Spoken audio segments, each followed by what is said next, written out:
Well, welcome back to the Liverpool 12th Fan Show. I am Liverpool 12th Fan just as well as you are, and we're here together for another episode of Liverpool, the chaos that is, and hopefully we can get into what really to break down. I saw some really interesting interviews. I've got a breakdown on the John Barnes interview that was pretty recent.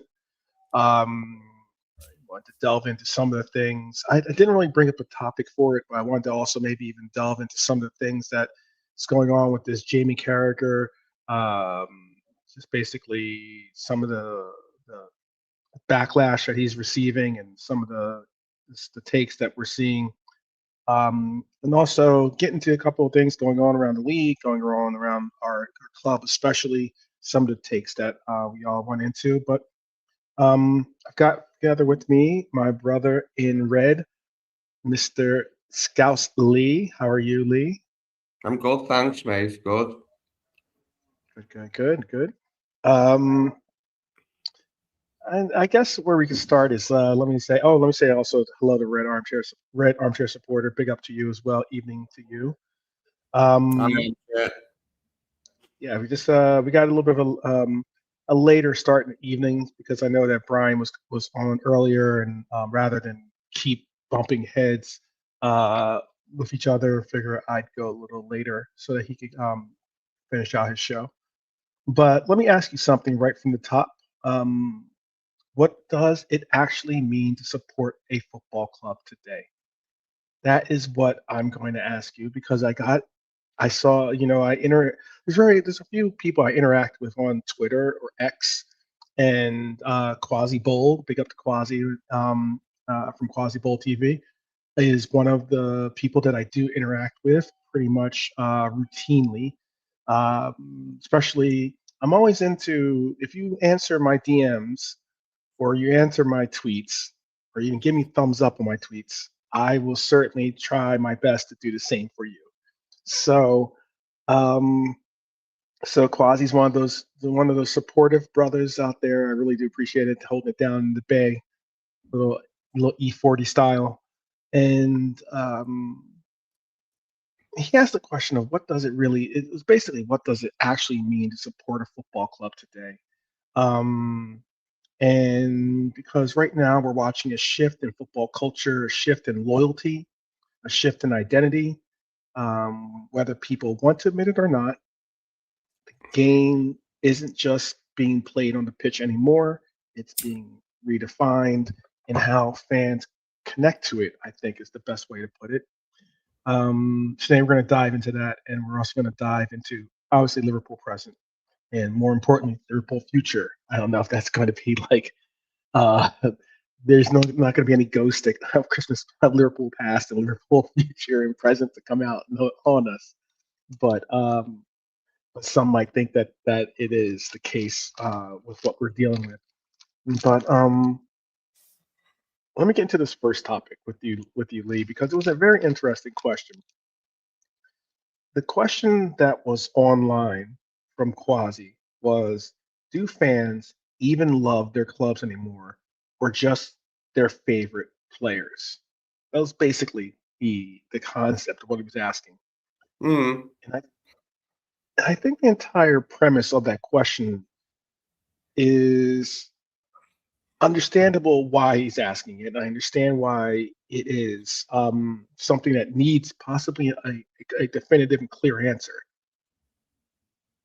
But when I really broke it down, I think that maybe I don't want to go as far as to say it's flawed, but it's like there is something wrong with the context of it, and because it assumes something that simply isn't true. And that is the loyalty to a club and connection to the players are separate things, and I don't think they are. I think a football club is not just a badge. It's not just history. It's not just a stadium. It's a living entity in its sense. It's the players, it's the coaches, the players who step onto that pitch and turn identity into reality, basically, is what I'm trying to say. So when people say fans only care about players now, I think they're kind of missing the point. Now there are some. I get the concept, but there are people out there that really they'll follow a certain player. Like I bring up LeBron James or maybe Messi, or Ronaldo, R7. Like as in, there's people that only like that player, and wherever he goes, they go. I get that, but supporting players is not a betrayal of the club. I think it's an extension of loving it in this sense. Like I think it gets down to what are you actually supporting? Moments, performances, philosophy and motion. If you want to get all football romantic with it, and all that comes through the players. Now, yes, there is a line. I get that. If you abandon your club just to follow a superstar onto another team, that's not support. That's fandom without roots. But let me flip it the other way for you. If you disconnect from the players entirely, if you act like they don't matter, is that not a bit of emptiness? Is that not just a little bit empty? You know what I mean?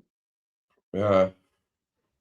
Because without the players, and I'm going to land here, because without the players, the club is just an idea. And without the club, the players have no meaning. The truth of it all is this: real support lives in the balance of both. You love the club for what it represents? Absolutely. You love the players because they bring the representation to life. And when those two things align, that's when football exists. That's at least my perspective. Now I ask you, is player loyalty replacing club loyalty? Do you think? Do you think it's a serious issue? Yeah, I do. Look, I don't want to say that I don't like people being a fan of just like one or two players rather than the whole team. But for me personally, at my age, like the way I grew up with football, it was always a team thing. You always had like a star player, maybe, or a couple of star players who got sang about, say, the most, or who got a lot of like consideration, but it wasn't to the detriment necessarily of the other players. It was always looked upon as a team thing. You worship the team, not an individual player. You can have like players that you like, are a little bit more sweet on, like, should we say, and like seeing in action. But it's a team game, and I don't like this. I don't like the term fanboy. I can't bear it. That one deserves thrown in the bin. Whoever came up with that. But I agree. like, that's a terrible word. That needs chucking in the bin. That one. But these people who are like big Messi or Ronaldo fans and all this crap, like, and that. I don't know, like, you know what I mean? It doesn't really work that way for me. Where you just like venerate one player, you only worship at the altar of one particular player over all others. That's not the way I look at football. Yeah, it's a strange one. I know, like, for instance, I really do adore Lucho as a player. I watch Colombia play. I've always watched Colombia play for years. I've actually she's going on 22 years now. I've been watching Colombia play ever since they were in even a little bit before, but especially when they were in the World Cup here in America. And Lucho now is no longer obviously a Liverpool Red. He's gone on to Bayern Munich. Now, am I now all of a sudden going to hate Lucho, or am I not going to wish him well, or hope that he does well? As long as I say I'm going to support him in the sense of being like, I hope he does well, as long as it's not against us. That's how I see it. As long as it's when it gets down to like a Bayern Munich Liverpool final or something hypothetically, obviously I'm not going to choose my allegiance to Lucho as being the determinant. No, Now I I was do the know. same. I was the same over him. I'm pleased it's going well for them. I don't want us to like. I don't want Bayern to think we've sold them a dud. Makes no difference to us how he's doing in the Bundesliga, and he was important for us last season when we won the league.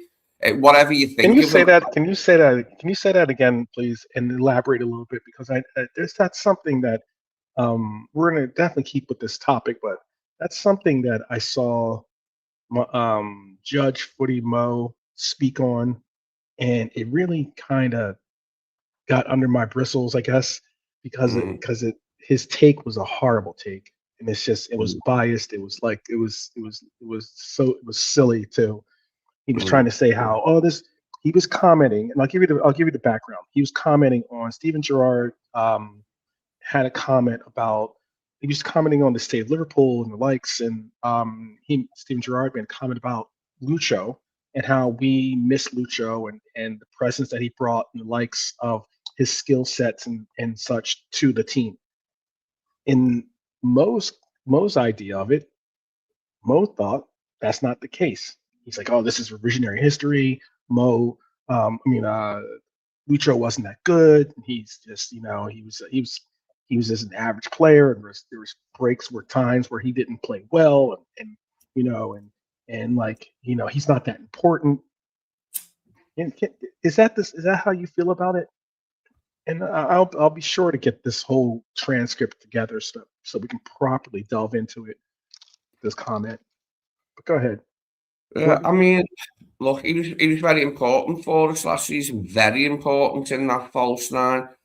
And that was great. Now, it has taken a little bit of the shine off his time here when I heard how long he'd been trying to get a move for. At the end of the day, he was here, and he did well for us, specifically last season when we won the league. But he did well before that. He always contributed goals and danger. He was a live wire, wasn't he? And I, don't want him to fail just because he walked out for bigger money. We knew he wanted the bigger contract, and he wasn't on the biggest contract of some of the players.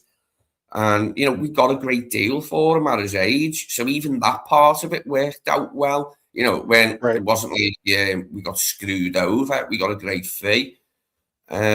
So, yeah, I always want our ex-players to do, unless they leave in a circumstance that's really, really bad, that I don't dislike them for leaving. Do you know what I mean? Yeah, completely.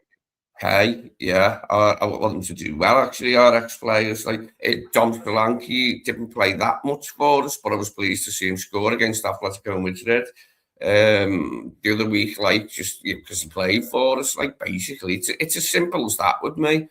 If somebody's represented us, like, unless they leave in really bad circumstances, someone like Raul Meireles to Chelsea, that was a bad one, that, because we'd only just bloody bought him, and then they come in, took him, he went straight away. I was annoyed at him. But most players leave under favourable circumstances. They leave when they're not wanted anymore, or they leave when a better offer comes along, and we can't match that offer. Right. Yeah, I'm interested. I'll do to the chat, to make it even more transparent. I will reach out to Mo to see if I can use the clip from his show, because I know some people are very touchy about their content. So I'll reach out to him. Hopefully he responds. I don't have a direct contact to him, so that might take a little bit of extra length to getting an answer. But I'll reach out to him because I think his take was I responded to it in live time, and I also responded very, very frankly about how I think his take was nonsense. And I get that people don't. There are those that grew to like Lucho. There's those that grew to respect and appreciate him for what he brought to the team. There's even those that now speak about him as if he was a very vital piece of what made us work last season, and which is what I think is my appreciation, my take. But I'll be sure to get that clip for you. Well, if you look at last season from the point of view, we had like two players who were playing in positions that they didn't usually play in, or that wasn't a position. One was Ryan Gravenberch, who has a great season at DM, and then one was Diaz, who has a great season in the false nine. Where we hadn't used them for more than one match before that. I think we'd used them there in one match before that, like, you know, only sort of thing, like one match at a time, maybe a couple of times, but we've never done it like for a run of games, and it worked out well. And I think what it is, some people just take it a bit more personally, like, you know, when players leave and get angry, which they're entitled to do if they want to, I suppose. Like, I just don't go down that road generally with ex-players. Trent's another one, like, because he's a local lad, I don't want him to flop at Madrid. I don't want him to be completely useless and laughed out of town because he's a local lad. And I think, well, they're not up to much, them bloody Scousers. Do you know what I mean? I want him to represent a little bit. Don't get me wrong, I'm not exactly like losing sleep when I hear he's not in the team, but when he gets in the team, I want him to do well. Okay, yeah, nothing wrong with that. Nothing wrong with that. It's an interesting take. I just think, you know, like, I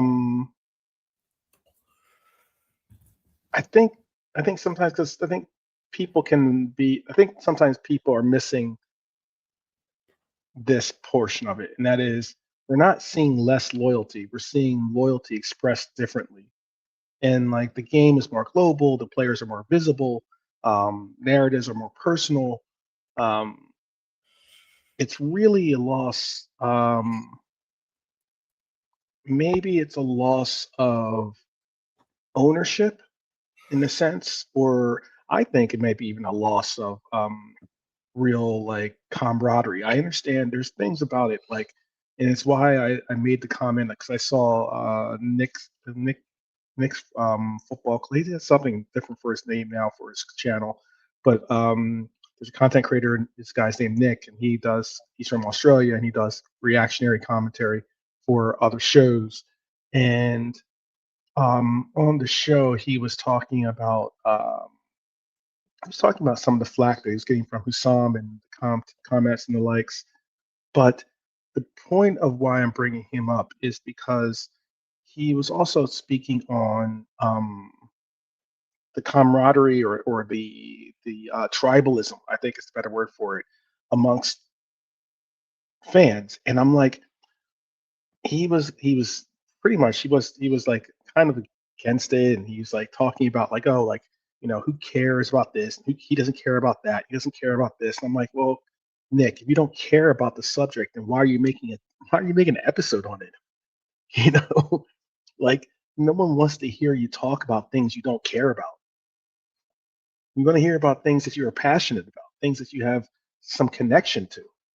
And again, why I didn't agree with his point was because of the fact that when he was talking about the tribalism that exists amongst football, one of the main reasons why I say, oh, I'm proud to be a Red, is because I get the privilege of having people like you, or Red Armchair Supporter, or Bonkers, or, you know, any of the crew from the panel that we always have, you know, to be able to say we are a collective as Reds, as opposed to just going out there and saying, oh, I'm a Liverpool fan, but I feel like I'm alone in this journey. And I've never felt that way with the support base that we have with this club.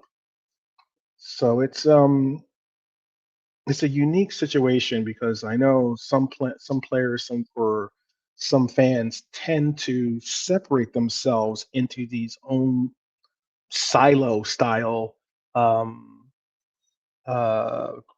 groupings, where it's very difficult for me to say, oh, we're all Reds, when your perception is dramatically different, in the fact of thinking that if the shoe dropped, you'd have my back, in essence, you know. And that's a wild one. That's a kind of a wild one. But I'll ask you this question, Lee. Can you truly support a club without emotionally investing in its players? No. Okay.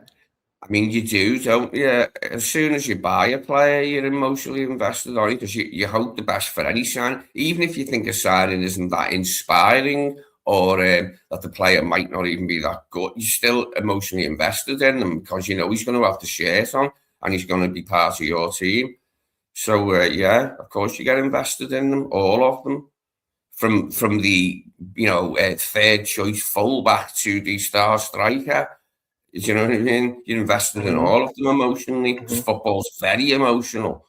And I get very emotional myself. To my own detriment, actually. I wish I was slightly less emotional about football, if truth be told.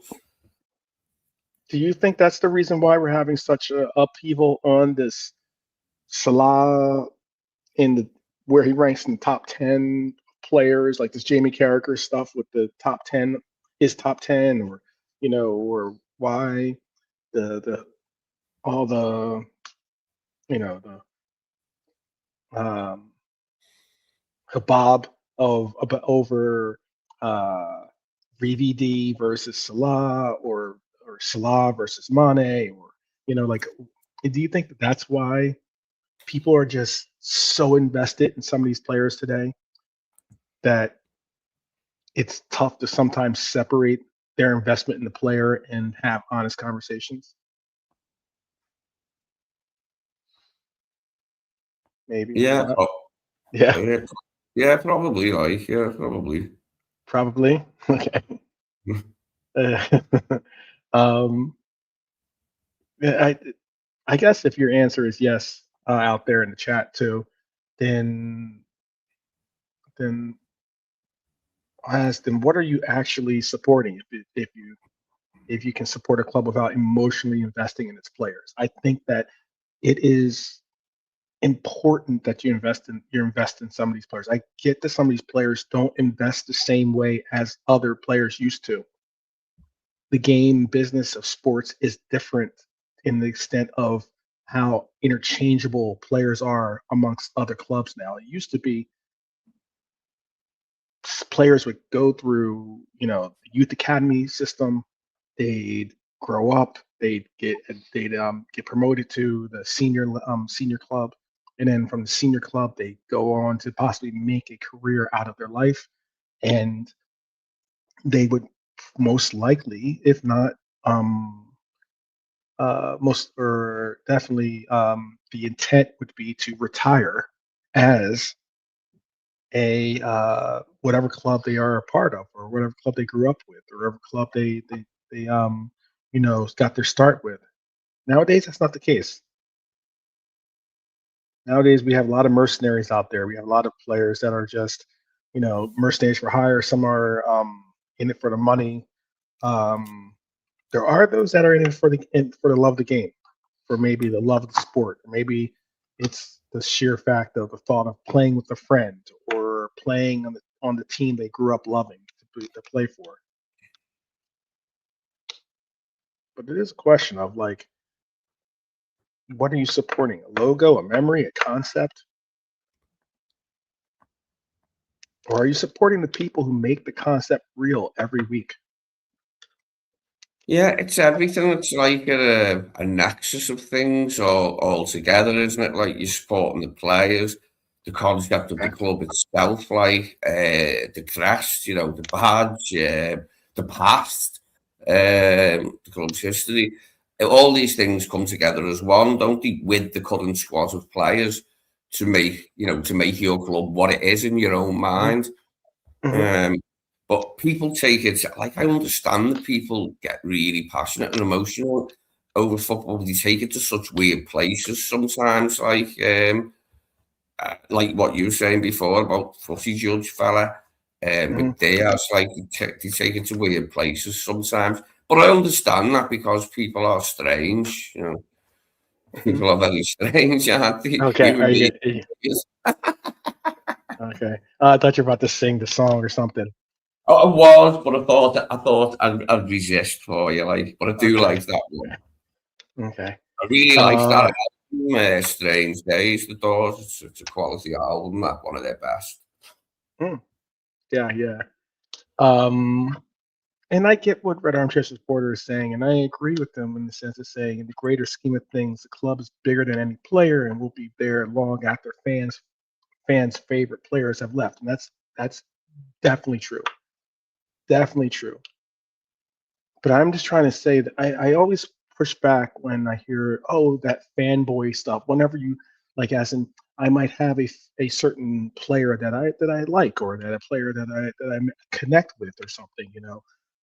Maybe it's a player that you grew up idolizing, in the sense of buying in just their football sense, at least. Wanting to play like him, or play like, or be at that level that player has gotten to in their career. And that you sit there and you try to say, oh, well, I like this player, or I like that player for these attributes, or for these characteristics, or whatever it is. And you hear that word fanboy, or, oh, you don't like him, you like this club because of, or you would choose the player over the club. And I'm like, that's not the case. It's not the case at all. But you can recognize that the players are the component. Like, as in, if we had a pie, the players are the slices that make up that pie. If the club is the pie as the whole, without the players, what you don't have a team. You have to have the players to make the team. They are the main ingredient. And I think when you start to make those connections, hopefully the players make those connections back with the fans, back with the club, back with the heritage of the club. It makes a difference. That's when you get that's when you get players still giving shout outs to Liverpool, despite the fact that they're not even playing for Liverpool.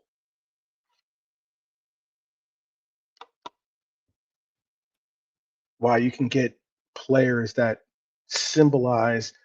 I looked at it like the same with Thiago this weekend. Um, Thiago is a player. Keep this in mind. Thiago is a player that played for Barcelona, possibly one of the greatest teams in Spain, in La Liga. Um, he's played for Bayern Munich. Arguably, I think there's no argument really that they are the premier elite team of German history football, Bundesliga football. And now he's played for Liverpool. In my opinion, I think most of our opinions in the chat, and especially Lee, the elite presence of football in England. And we have the sheer brilliance to be able to call Thiago not only a Liverpool legend by him playing in that Legends game, but the fact that he wants to play as a Liverpool player. The fact that he wants to be still connected to this club and the heritage and the essence of what it is. I think that is the deeper part of what I mean by, having connection with the club is important, but having a connection with the players is also important when they show the proper connection back. But hopefully that gives a little bit of a context to my answer for Quasi, if he's out there watching. I know that he watches a lot of the shows just like I watch his show. So hopefully, if he's not watching this live, he can at least see that I did give it some thought to what he had to say on the replay. All right, let's get into this Liverpool news. Give you a little Liverpool news breakdown. Because let's just bring it back to, obviously, LFC. Paul Joyce recently dropped some major updates, and I mean major. There are some deep implications to what he had to say, and I'll start with Alexander Isak. Alexander Isak is nearing a return to training.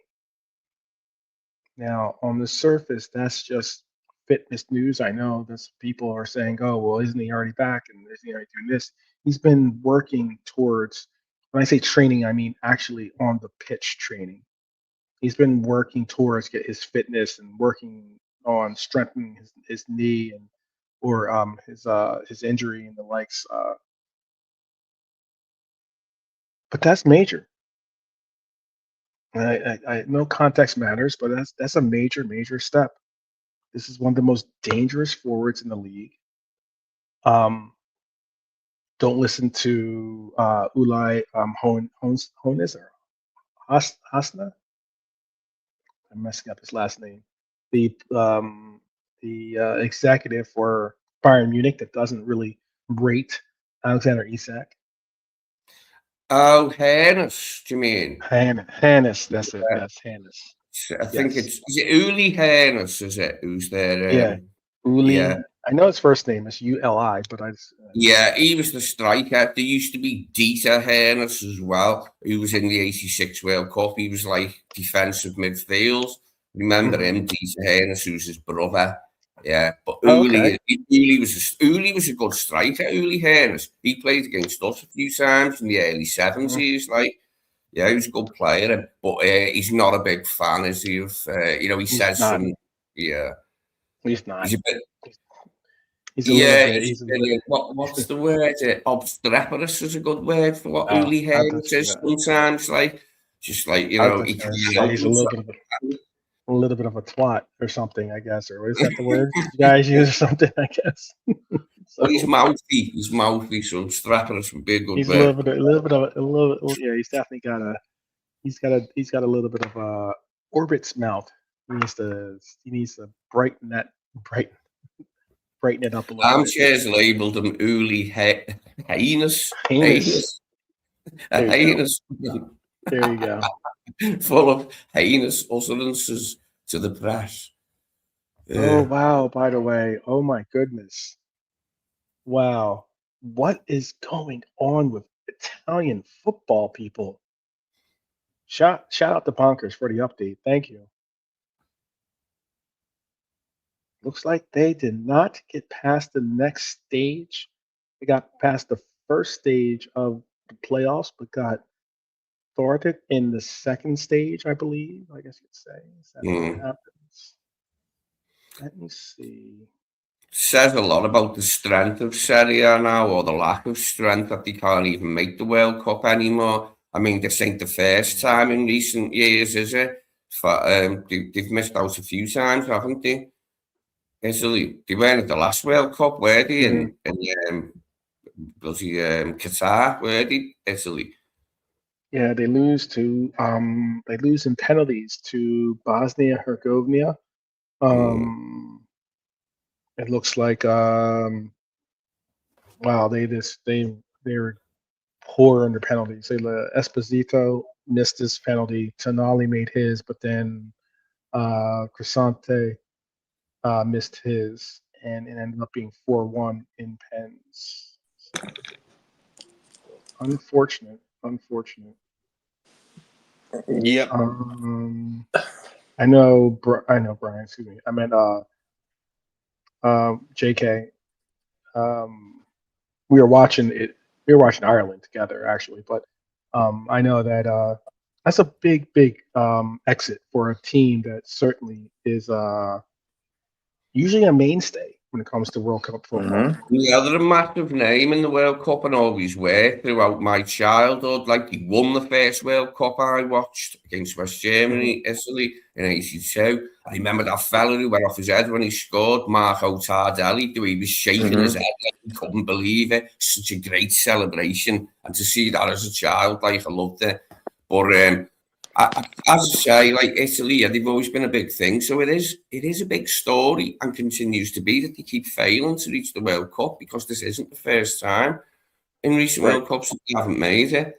They really have slumped. They had a few chances to score as well. I watched it, bro. Like, their penalties were terrible. Come on. That's what I heard. Yeah, I heard that. I wanted Italy to go, man. Come on. Their shirt is really nice. The Adidas one.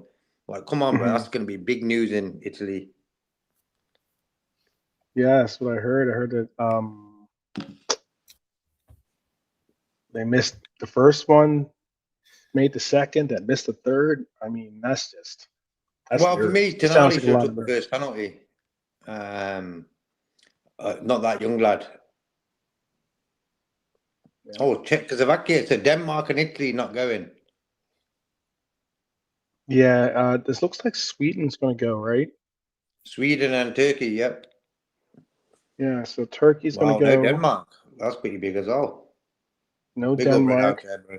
Bonkers. Czechoslovakia gets past Denmark, which is big. That Denmark is another one of those mainstays. Denmark, Switzerland, they tend to be in the World Cup quite a bit. And this is a surprise simply because there's now more teams in the World Cup. By the way, so it's not like they didn't have extra opportunities to try to get in. Yeah, man. Yeah, You need Turkey. Italy at the World Cup.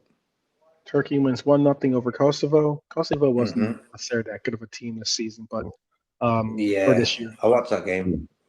In the old days, I always used to have like that respect for the Italian national side, that it was like very much a tactical game. Like in '82, when they won it, that was probably the best Brazil team that never won the World Cup. The '82 Brazil team that Italy knocked out 4-3. That was such a talented team.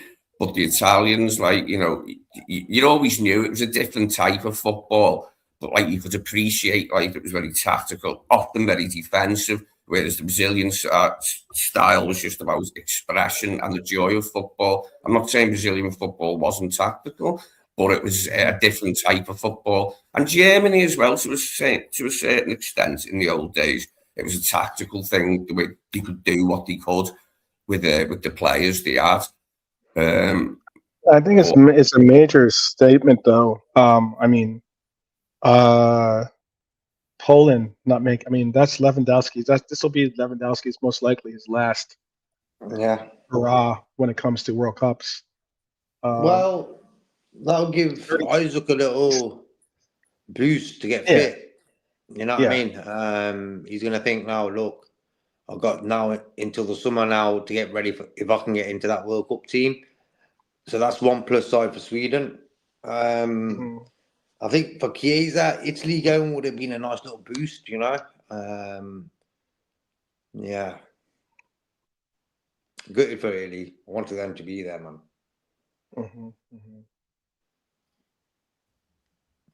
Can you imagine how vicious the criticism will be in the Italian media of the players? I know. It's going to be a visceral. Yeah, it's going to be a visceral conversation. I think this is what now. Did they make last World Cup? Don't think so. I don't think they did, right?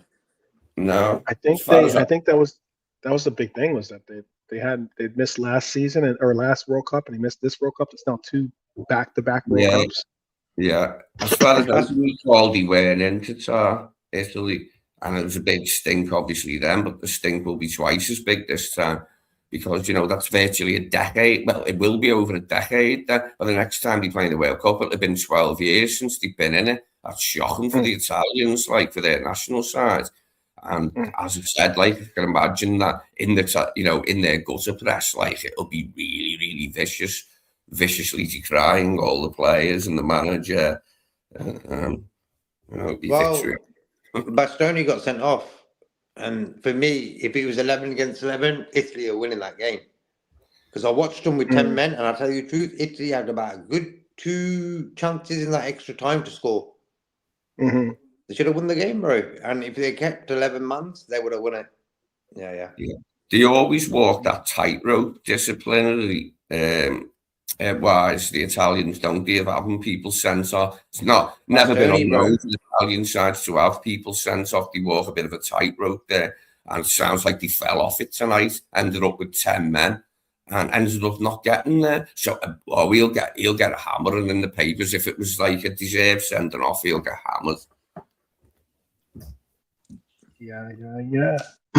Shout out to Antar Mizzi in the house, aka John Wick. Big up. England lost as well. When I look at that England team, useless. Simple as, you know what I mean? I mean, what do you expect when you got Arteta? No Liverpool player in there. Got no Liverpool players. But Liverpool doesn't really have that many England internationals players any longer on their team. Curtis and Gomez, isn't it? That's about it.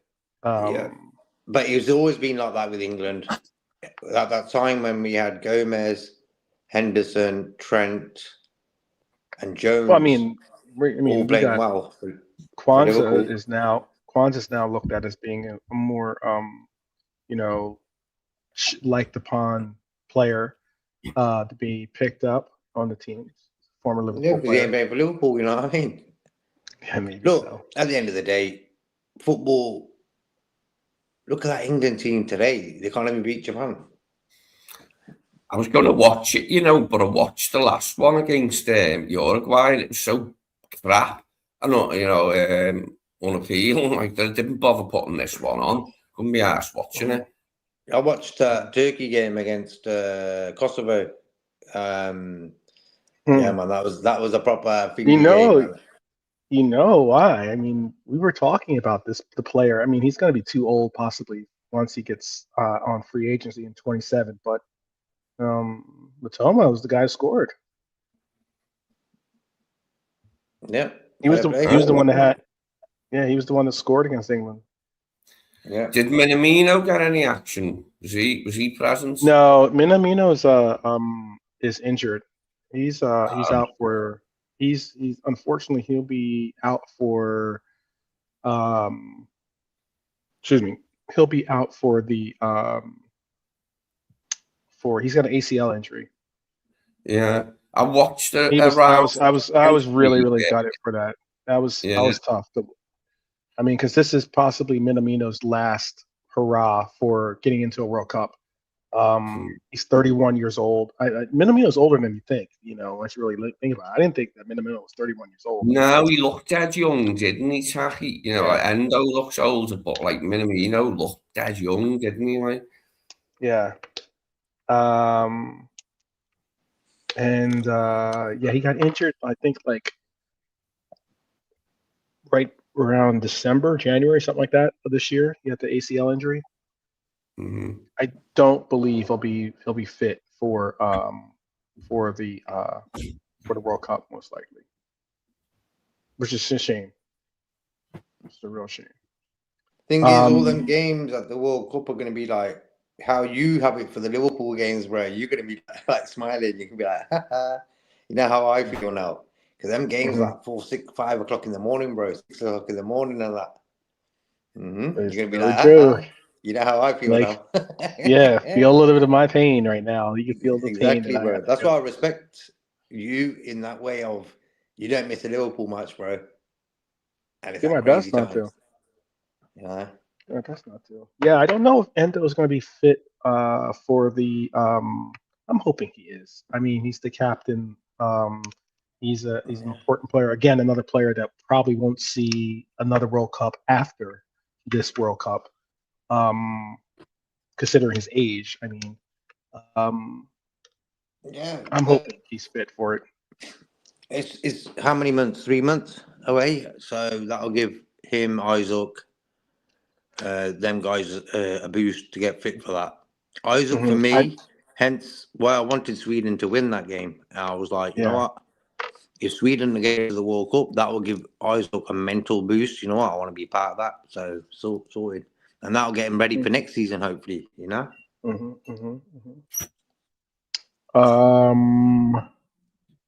Did they beat? No, it was Brazil played Colombia. So I don't know if Brazil won or not. I didn't get to see that game.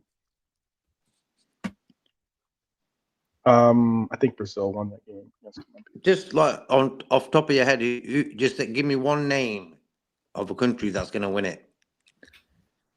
Oh, easy. Gone. USA. No, here we go, bro.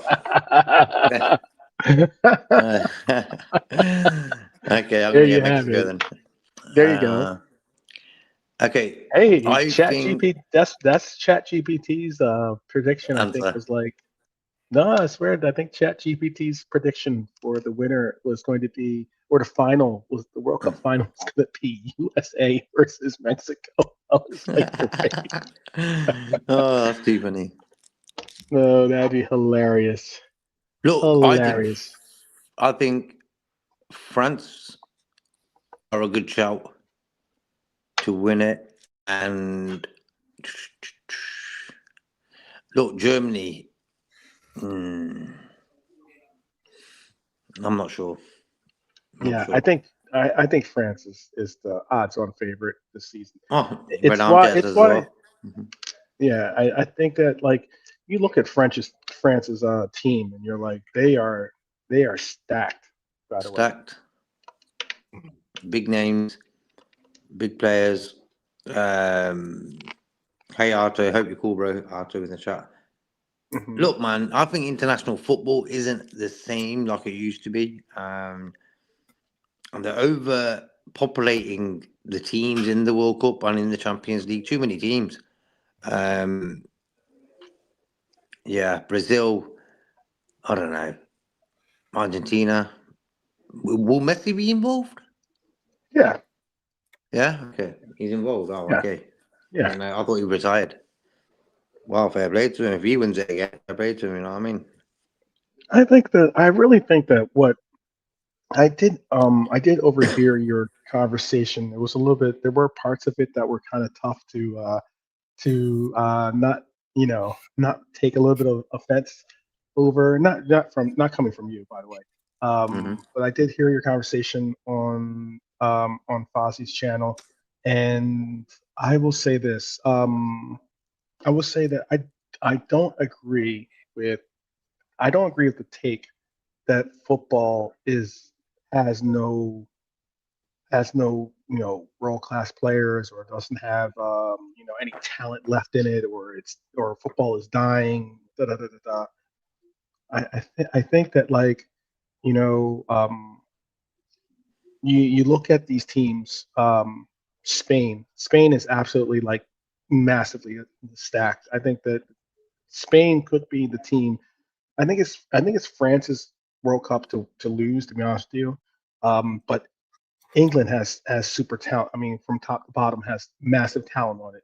Spain has massive talent on it. Whether you're talking about Pedri or Yamal, um, France, we all know Mbappe and the likes. But then you also put in Argentina. You put in the fact that this would be Messi's last World Cup most likely. So therefore, this is his last hurrah.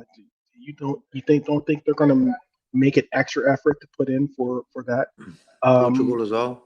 Portugal is so good, such a good team. Wrong Um, manager, bro. Check their manager out. Come on. Argentina will be keen to defend it, like, won't they? Exactly. I hope the coach don't particularly like them that much. Don't dislike them. And I'm only talking about the national side, like, I'm talking about Argentinian people. They were quite sound, I believe. Yeah, I mean, you I'm add sure. Brazil into there, who will always be a threat. You add Germany into there, who have the ability and talent along their team to go far and maybe challenge. Um, you go into Senegal. You go into Holland. Yeah, I mean, like that's why I'm trying to like to say that there aren't teams out there that have good teams, talented players on their teams is like I think sometimes a disservice to it's a disservice and it's a disconnect from I don't want to say reality, but maybe so. Maybe I'm going too far with that. But what I mean by it is that like you sound like an old fuddy duddy when you say those kinds of things. That's my point. You sound like the old man Well, is saying, you've "Get got off to my think it's yard."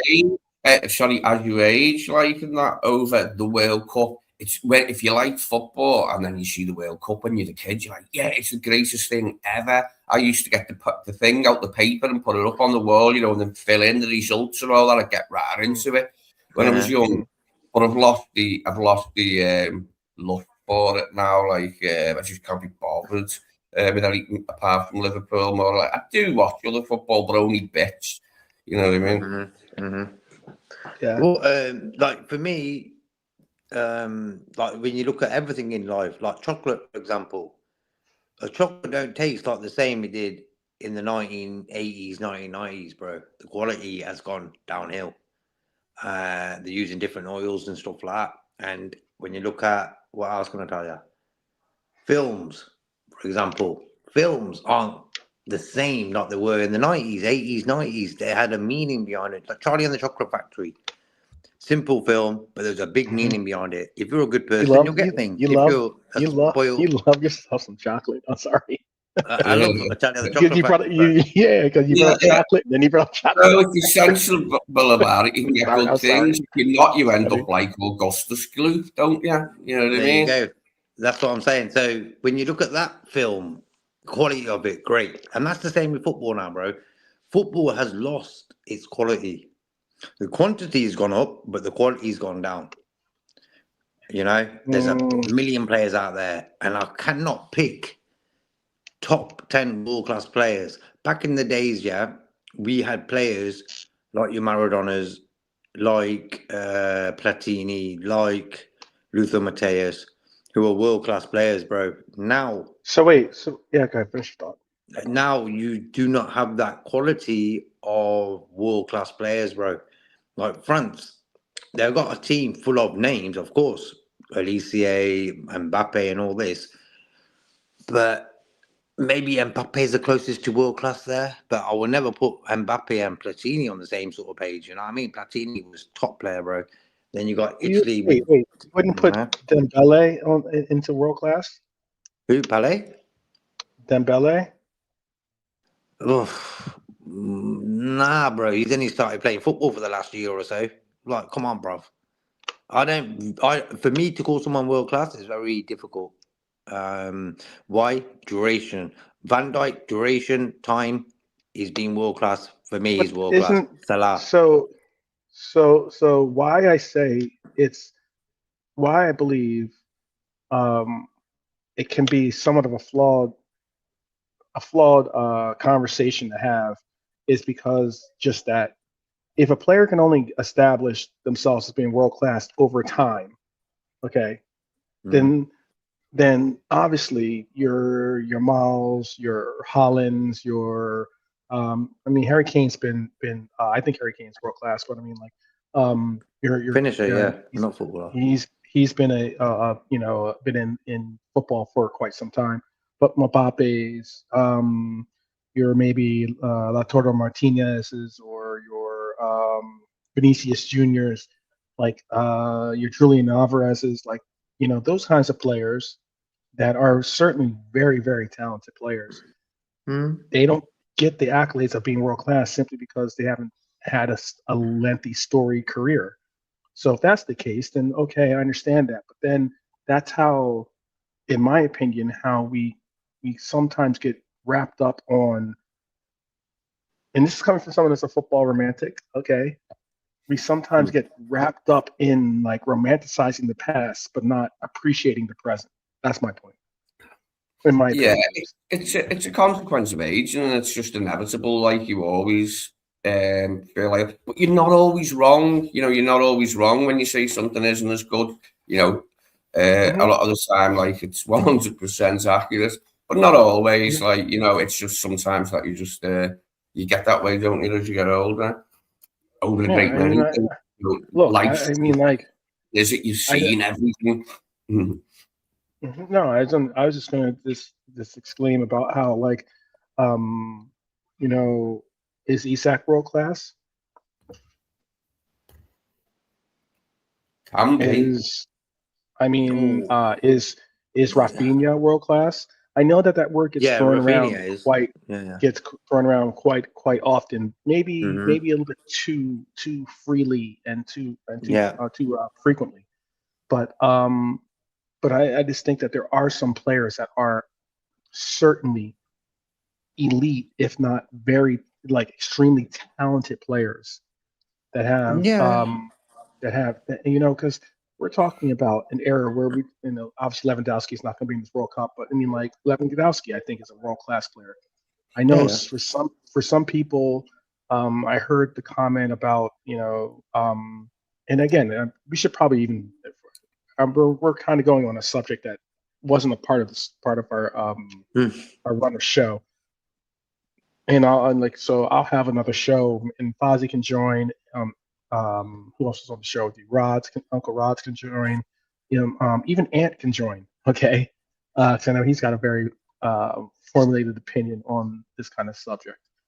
But I just think that there are some very super talented players out there that maybe we're just seeing the cusp of when they're going to have that breakout performance. And the World Cup is that stage to have that World Cup performance. And I get that people don't want to recognize that. But to me, I enjoy the World Cup because that's when sometimes you see players that you never even heard of, or maybe aren't getting an opportunity at the club team, or just are they've got promise, but they're not really been given the chance.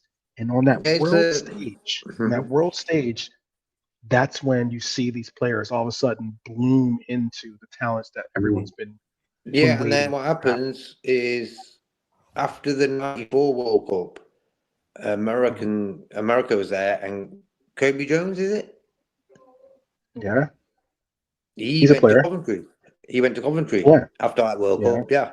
So it's a stage, ain't it? Just to like show the world. Look. Absolutely. Oh yeah. Always in the past, like there'd be a World Cup and then there'd be loads of signings after it, like of players like that. Some of them were like breakout players. Some of them were already established, but it's always been a great platform for getting to move the World Cup. I felt the last one was dull though. The one in Qatar. I think it was the timing of it, Lee. It was November. You know what I mean? It was weird. What made me laugh about that is when FIFA decided to have it there, they did not initially realise that during the summer months, when the World Cup is usually played, Qatar is hotter than the surface of the sun, which I thought they might have had an idea about. I thought somebody at FIFA might have realised that. And then they had to move it, to winter time. But it wasn't a great World Cup. And that's got nothing to do with where it was and when it was. As a festival of football, the football wasn't that exciting last time out. I thought it was quite a dull. I think it was good, bro. I think it was a good World Cup for me, that last one. I enjoyed it. Yeah. I think it was good for me. It weren't like the 1986 one. You know what I mean? That's for me my favourite ever World Cup. But I think this one, it was okay. I think there were some good games. The American one, is going to be interesting. Yeah, 3 countries. Well, the last one was good. Look at what Ardo said. Tell me, Jaime Rodriguez, right? Was just Dave Everton. But he was just he wasn't seen as he was like I guess I don't want to go as far as say he's an average player because he's not.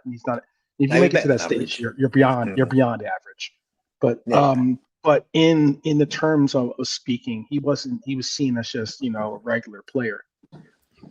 In that World Cup, he became that guy. If you want another player, Enzo.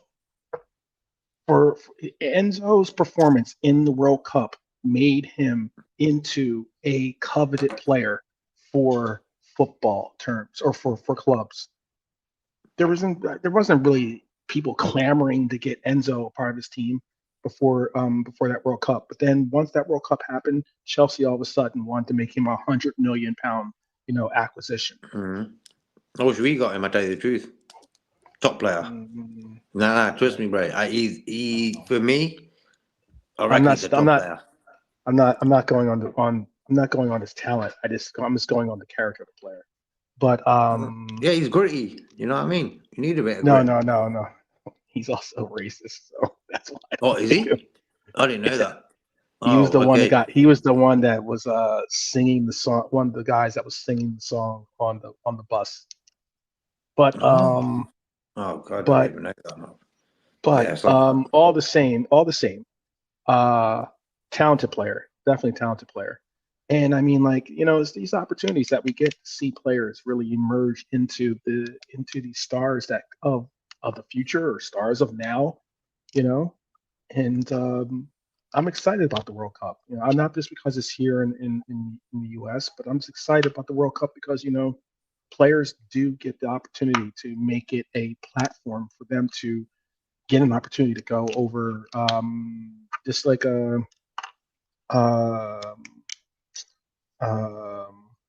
what was it? I'm trying to think of the Calcio Padova. It's a series. It's Italy team. Lexi Lawless got after the '94 World Cup. He went to freaking Serie A, and that was back when Serie A was half decent. You know, like as in, and I don't rate Lawless as I don't really rate him as a person. You know, again, but I mean the point is there are players that have made some incredible. Yeah, Ochoa from Mexico. You know, Mm. made an emergence in the World Cup. All of a sudden, people were looking for him. This player I'm not too big of a fan of. not a Yeah, great signing. but I get what you're saying. Look, Tamizi Yeah, was look at that at World Cup Amrabat, in Doha. Morocco. Tell me you knew of this player before Morocco's run in the No, World Cup. I was actually keen that we sign Amrabat off the back of that.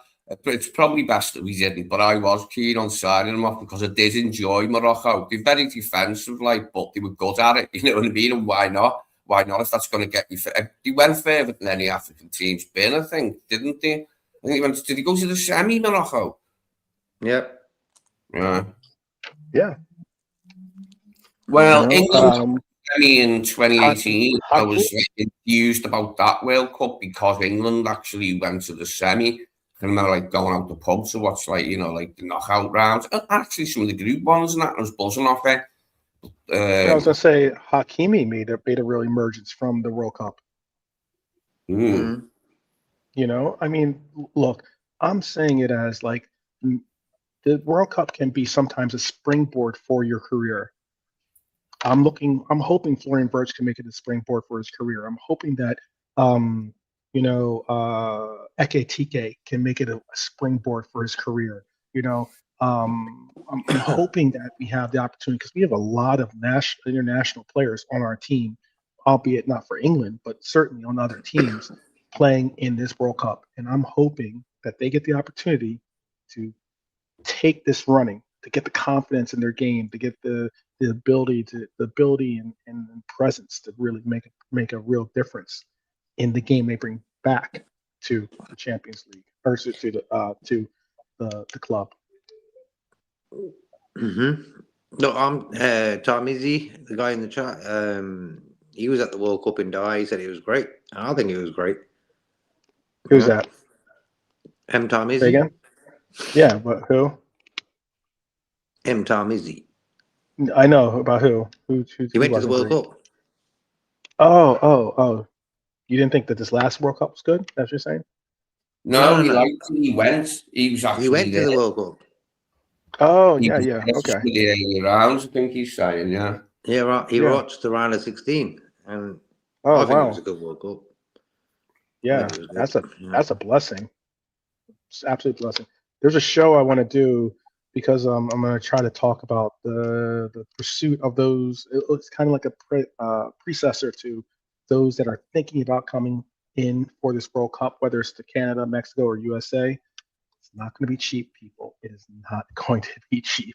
It's unfortunate because that is. Oh, mate, today do that. As it is following your club side, around the world, that's a day you do. You know, if you've got to go around the world somewhere to follow your team, that is dedication. Oh, it's massive dedication. But I mean, it's going to be thousands upon thousands of pounds to follow your team, and on top of that, it's set up where I'll go. The episode that I have written is written for that at least is a good one. You'll get a real gist of it, but it is not cheap. It could cost you all things depending. It can cost you more depending on what the location is that your teams have to go through. And what's unfortunate about it is you have to put a down payment. So when you're buying these tickets, you've got to put a down payment on the fact of saying you're going to actually show up for the tickets. It's something ridiculous. It is absolutely ridiculous. Look, I'm very, very bullish on seeing things happen. It'd be great to see, Ghana or Egypt go deep into the tournament, or maybe Scotland go deep into the tournament. or maybe in Senegal go deep into the tournament. Obviously, I want to see USA go deep, but into the tournament, but also Japan. I'm trying to think of some other teams. Be great to see Mexico get knocked out early, and Make sure Smokey don't hear that. I know. I'm gonna tell him. It's his homeland. His homeland. I know. I like Mexico, man. In the '86 World Cup, they were just like different to the standard English football. You know what I mean? They were just a bit more personality-wise, and I like their green color of their shirts. Oh, they've got some of the illest kits. Like they got some really, really dope kits. But again, let me say it again. I think that there is talent in this league or in this World Cup. I meant there's, I'm excited to see Neymar get back possibly to a World Cup. I'm excited to see what what you're going to get out of your Rafinhas, your Cole Palmers, your Sakas. Cole Palmer's not great. I'm better than him. Okay, all right. He's just. I don't understand the hype about that guy. He's not good. Come on, bro. Let's be real now. What is he going to achieve in his career? Let's be real now. That guy ain't going to win nothing. Jose Campos. What's the hype? What's the hype, man? That's what I'm saying about footballers. They give, he's world class. He is. What at? Making noodles? Come on. Yeah. Come on, what are these guys doing? They give, like, Foden was world class a few seasons ago. Where is he? He can't even get a game for City now. These English players get this tagged, they're great, they're this and that. And then what happens is they get caught up in the limelight and they can't handle the money side of it and the fame. And they go downhill, bro. And it's as simple as that. One thing with the England team, like, they had a great squad under Trent Alexander-Arnold, but there was no unity. Like, there was cliques within it, Man United and Liverpool and other Arsenal, and they could never get it together, like, in a serious way to win a trophy. But that squad should have won something. That was a very good squad, but it was it just didn't gel in the dressing room was the problem. Look, I thought 1994. I thought that my course was Colombia. I thought Colombia was going to actually win the World Cup, or I was rooting for Colombia to win. Yeah, they've looked really good a couple of times in qualifying and all the other stuff, before the World Cup, and then they've flattered to deceive, like, and just don't do it. They're seem to be a bit cursed at the World Cup, Colombian, in terms of showing their true form or whatever. But that's like so many other countries. Like, it's a very hard thing to get your groove on in the World Cup. Look, I'll go through the England team of today. They've got Pickford in goal, right? White, Konza, Gay, O'Reilly, Anderson and Mainu, Rodgers, Palmer, Gordon, Foden. Like, Pickford, White, forget about it. Konza's all right. Gay, yeah. O'Reilly, fair play to him. He's smashing it this season. Mainu can do one, bro. Like, Mainu, come on. Get the fuck out of here, bro. Anderson. Tell us what you really think. Just bro. Talent there. Sorry, Jacob. Like, then you got Rodgers for me, top season, good little player. Palmer, you can go with Mainu. Do one, bro. Gordon, for me, he puts the shift in. That's the difference between Gordon and Palmer. Palmer's technically probably better, but Gordon has got the passion and the fight in him to win. And that's the difference, bro. Palmer's too, I'm great with the ball at my feet, and that's about it. Okay, then Foden, bruv. You can't even get a game for City and you're playing for England. Do you want, bro? And then you look at the subs bench. You got Harry Maguire, Garner, Dan Burn, Bowen, Harvey Barnes is all right. Like, come on, man. You got Solanke in there. Forget about it, man. These guys are not international players. These guys are not international players, man. Yeah, but that's also I will say in their defense, that is a coach's interpretation of what players are going to work best with the system that they want to implement. So Tuchel has a system that he wants to put in. For instance, I think that Trent Alexander-Arnold is a world-class player. Do I despise the fact he's a Real Madrid player? Yes. getting beyond that, I still think he's a world-class player. He has world-class talent in him, and he's not even making this team. Yeah. And it's like, okay, so obviously it's a preference of coach's preference as opposed to picking, I don't know how many players are on the squad for World Cup, but however many get chosen. So Barry White is better than Trent Alexander, yeah? Barry White. Barry White. Barry White. I love that James Armstrong get up off of that thing when he starts going, Barry White, Barry who? Barry White. Oh my gosh. But you understand what I'm saying? Like, you're on about Trent. I think Trent, for me, footballing wise, one of the best ever. What a player. Barry White's getting in front of him, bro. What's going on? You know what I mean? Barry White. And Barry White's not even been getting regular game time for Arsenal. You know what I mean? He's probably had the same amount of game time as Trent has. That's some weird stuff, man. That's just weird. But for me, like, if I'm going to be picking that England team, I'm going to have Trent in there. I'm going to have Bellingham in there. Damn sure, because them two are the ballers. I'd have who else you got in there? Rodgers, yeah, I'd have him in there. Foden. You keep saying Barry White. I was like, who are you? You mean Ben White? Ben White, yeah. Barry White. Barry White. Yeah. Okay. All right. Ben White, bro. Come on, bro. He's playing for England and Trent isn't. Something's gone wrong there.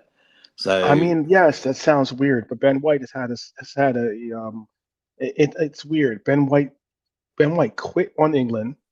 Yeah. He quit on the team, and Tuchel rates him so much that he asked him to come back. Yeah. Again, it's preference. It's a team. It's a coaching preference in what players he wants to include. Right, and that's why I didn't want Tuchel at Liverpool ever. I don't like people like that. For me, I don't forget about preference. For me, it's the caliber of player. Like, when I look at football, Bellingham and Trent have been the best English players over the last 6-7 years. Let's just put it like that. 5 years, 6 years, whatever it is. They've been the best players. Bellingham hasn't been at the races as much this season. Maybe it's got too much for him, the fame and all that. And people don't understand that about these sort of players like Trent and Bellingham, who have sometimes been world-class, probably one of the best players in the world and stuff. Bellingham last season was real good. This season, not so. So, yeah, you've got to have them in your England team if you want a bit of finesse, a bit of quality. You know what I mean, bro? Well, yeah. Menu, come on, man. Like, for me, if you got Barry White is actually turned up in the chat. Yeah, there you go.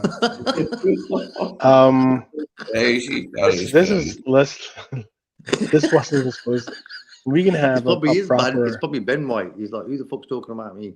We can have a proper conversation about all this stuff, but let me just try to get in these questions that I said I would address. Spirit of LFC fans has asked, how are you all? Blessings and greetings. Man City versus LFC, PSG versus LFC, then LFC versus PSG are coming up. Will we be tough and get knocked out? What's your thoughts? Thanks, and you'll never walk alone. Shout out to you for the question. I'll bring the question up so you can actually see the question, so you can address it. What are your thoughts, Lee? Do you think we're gonna be tough? Barry White is in. I just realized that Barry White is in. He is. Yeah. You just see James Brown in there now.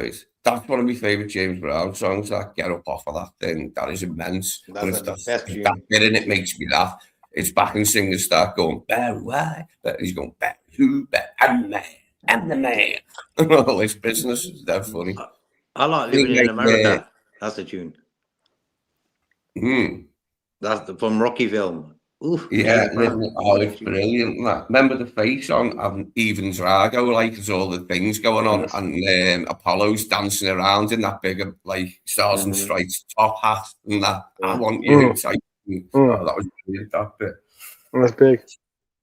What is Well, but what are your what's your Mhm. how about you take the first part of the whoops, you take the first part of the question. I'm okay. How are you? I'll take that question. There I'm you all go. right, bro. Yeah, How are take that. you, Spirit? There you go. Mhm. Will we be tough? Um, Do you think that we will be tough to beat? I'm hoping so, Spirit of LFC fans. I'm hoping that 2 weeks has helped Arnie to get his head around the idea of giving City a game, that he's formulated some sort of plan to stop them swamping us and embarrassing us. I don't think they will embarrass us, City, but it's going to be a really hard game. As for the PSG game, we could be embarrassed. That I'm not as bullish on. It's going to be really tough there to, stop ourselves conceding a bucket load of goals. But City, if we turn up and we have a good display and we have enough decent players available back fit, then I can't see why we can't give them a game. But it's going to be a tough fixture, definitely. Very tough fixture. Yep. Okay. Like, Arnie's had enough time now in this international break to realise the next month is everything of the season. It's the next month, the next 2 weeks, even 3 weeks, even, yeah? FA Cup, Champions League, bro. After that is get your points for the top 4 race, you know what I mean? So realistically, it's now or never for Arnie Slot. He needs to toughen up. Okay, he needs to put his foot down and win games with a bit of passion and drive, like we did against Galatasaray. That day, the players played for the fans. You're seeing it in the adrenaline, you're seeing it in the energy, you're seeing it in that they only had one shot on goal. Okay, that day the players took it into their own hands. Said, listen, we've listened to the manager. You know what? The fans ain't happy. You heard them booing against Tottenham. So it's all about concentration. Look, when these players concentrate, bro, we beat Real Madrid, we beat Arsenal, we beat teams, you know what I mean? Atletico Madrid and all this. But when we don't, we lose to teams like Nottingham Forest. So it's just as simple as that, bro. They've had an international break now. Holland played as well today, sorry. So all their games are done. Wirtz played in 2 internationals, got 2 goals, got 2 assists, and then he got another goal yesterday, but he got called offside. So all in all, he had a good little international break. Hopefully, Wirtz will be now ready for them games we got up, because he's going to be the main guy. And it's important. Like Szoboszlai played as well, Kirkes. They've been playing for their national teams as well. So all these guys have been playing. I think Gravenberch didn't play for Holland in the second game. He played the first game. Gapco play the second game as well. And so did Virgil. So it's Tuesday now. It's going to be Wednesday. Saturday morning is the game, isn't it? Saturday early afternoon, sorry. They've got to be tough. They've got to be tough, man. Because if you let PSG put their foot down, it could get messy. You know, I think last season we got away with it. Alisson on the day was just great. I'm not sure what Alisson's injury, any news on that. Mamardashvili played for Georgia the other day, got a clean sheet. Good to see. And yeah, I look for our players on international duty, see what they're doing, or are they getting involved in the games or the scoring or whatever, you know. So international wise, Frimpong was on the bench for Holland. Yeah. Okay. Another question out there was from Arto. Arto asked, let me find the question. Have you guys seen or read about Schlotterbeck not extending his contract at Dortmund? Ibu out, Schlotterbeck in Arto's opinion.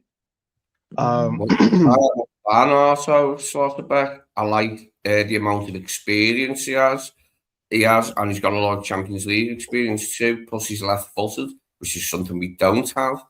And it's always nice to have a left-footed centre back. Gives you balance if they're actually a good player. You know, you don't have a centre back a left-footed centre-back just because he's left-footed, but he is a really good player, I think, Schlotterbeck.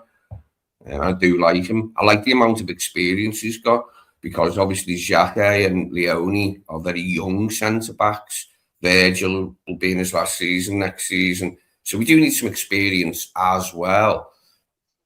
But it's we could afford to buy him. I'm not sure we've got enough money to buy everything we need this summer. It would be he'd be in his last year of his contract, because 2027 is the end of his contract.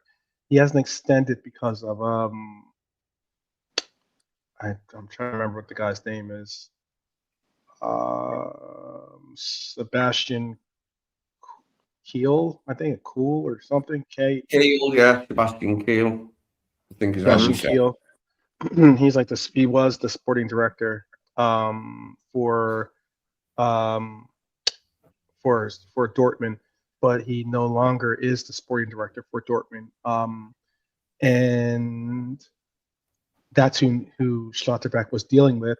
And now that it's very similar to circumstances that we might have to deal with. If I know people want Hughes to leave, for instance, and I'm like, okay, I can get some of your interest in seeing a new direction in our sporting director, possibly because of some of how some of the players have turned out for our club. But it also means that a sporting director is normally the person that sells you on the dream or direction of what the team is going to be doing as well, and that's the person that normally is going to be obviously signing your extensions and getting you deals and really putting in the effort to make how the team feels or how committed they are to you. Now that there's a new sporting director or now that they're dealing for a new sporting director, an interim one, it puts a very big question on a question mark as to whether the direction of Dortmund's going to take is one that is going to be synonymous to what Schlotterbeck wants for his career. So I think it's a very interesting question. I wouldn't mind, actually, even if we did sign, to be honest with you, if we signed Ibu, even if we extended Ibu, I still say go get Schlotterbeck. Maybe I'm alone in that. I'm not necessarily. I like the amount of experience he's got, because our other new centre-back signings are very young. And you need a mixture of both. You can't have all, young players back there. Obviously, we've got Virgil and his experience, but he's only got a season left on his contract. So that's something that needs looking at. Schlotterbeck could cost you 30 million the year left. Funny red armchair. It is the musical. The musical. Yeah, it is. I'm on about he couldn't even turn his car around because Spirit of LFC can hardly turn it round. He can't even turn his car around, bro. There's always a chance that there's always a chance that something positive could happen. But I think there's a high likelihood? No, I don't. I am hopeful that we can make something out of this season. I still think that we have enough talent on this team to perform well in Champions League. I still think that we could, honestly, if we get past Manchester City at Etihad and get a favorable draw. Actually, wait, it's the semis afterwards, right? So the semis are in Wimbledon, right? Wembley. Wembley. Excuse me, I said Wimbledon. Wembley. Wimbledon. I'm thinking tennis. Sorry about that. That'd be great. That'd be awesome to have it at Wimbledon. The grass would be very green. I don't know. It'd be smooth. Passing would be great. Yeah, it'd be great. I mean, that's the other thing I used to love. I don't bother with anymore. Wimbledon. I used to bloody love that. I would never miss it. Yeah, tennis is on that. As I've got older, I'm just not into it no more. Sad. Yeah, tennis is Mm-hmm. Yeah, tennis hasn't got that same sort of buzz about it as well. Of the Becker days and Agassi and Sampras and big names, big players. I think the number one is some Italian lad. He's a good Yeah, player. that's our little interest by having it now. I don't even know the biggest Yeah. names are, aside from Djokovic, if he's still going, and maybe Federer, who probably isn't by now. I did like Federer, or he was dead exciting to watch, mate. You know what I mean? He's like skill, and he's not just like power. He's just got tremendous Federer. Mhm. Yeah. Becker's a Liverpool fan. Boris Becker. Djokovic, right? That's the name. Novak Mhm. Yeah, Novak Djokovic. Yeah. Well, I That's loved it as a kid. There's two tennis courts, so there's a park over the other side of the dual carriageway from here. And when we were kids, we used to play there like all the time. Or there was like a wall we used to use as a net on our estate. Yeah, I remember playing tennis against the the wall. Yeah, tennis against the wall. It's very interesting. No, not against Yeah, it. There was the wall, which was about 2.5 foot tall. It was part of a square in the middle of our estate that you walk through, and like we used the wall as the net. One of us would be one side, one the other. We'd sure, of course. But when you hit the ball hard, it hit people's the wood on people's walls, and like maybe knock their clock off or something, and they'd come out moaning. No, I just met at where the tennis courts are by my childhood home. You could play. There's a wall, and it was like outside of the tennis courts, and you could play. You could warm up there. There was like a big wall, and then you would just basically be hitting it against the wall, and it had like it had the actual it had half a court. Yeah, so you're just good game. It's just a way to warm up or practice. Very good for your fitness, tennis, isn't it? Like you've got to be fit to play tennis, which is why I liked it when I was a kid. Do you know what I mean? Now I'd struggle, but because I was get around the court well, and be good. You got to play on the clay courts or something, maybe. I don't know. What I was going to say is I want to get finished with these last updates and stuff for team, because Ali Becker is doesn't have a clear return timeline. He's a very important player for our club. I think that's a massive statement. Because he's not just a goalkeeper. He's stability for our club. He's reliability. He's leadership in the locker room. And the biggest swing factor of all is that Salah is expected to return to Manchester City, meaning for the Manchester City FA Cup match. He is going to be available for that match, so that is big. Absolutely. It'll be very interesting to see what kind of formation and setup that we go with into that game. Maybe do we go into that game with a setup like we did not this year, but the year previous, with 2 10s, or do we go into that game with maybe setup that takes Ekitike and Salah as our front two, or do we go in for 4-2-3-1 and still just try to knock it out the park? But it's good to see Isak possibly on the verge of returning to the pitch. Ali, it is very frustrating to see that his present instability is certainly something that we want to address, considering we did just extend his contract too, by the way. And obviously, this is Salah's last hurrah in the FA Cup, at least for Liverpool. So hopefully he can have some immediate impact in the game. There was a shout by Joyce about Kwanzaa. Liverpool apparently Liverpool's planning is becoming more clear as to what they're looking to do. Because Jarrell Kwanzaa has been playing well enough to get himself in the national team, been playing well in Bundesliga. It's a future decision. It's got a buyback clause. It's got, it's a long-term timeline for the player. It's strategic patience, especially. It's a weird trajectory, considering that a lot of us don't think that he is a player that why you would want to come back to a team that has a coach that did you the way he did, which is, send you to the basement basically, or to the dungeon, and never and lose the keys practically. Now that you've gotten your maturity, now that you've gotten your confidence in your team, in your game, why you want to come back to possibly be be at the mercy of that same coach. But it's an interesting place of where we find ourselves. I mean, um, I think the biggest story out of what I just mentioned is probably Allison's absence. Is that the most underrated story, you think?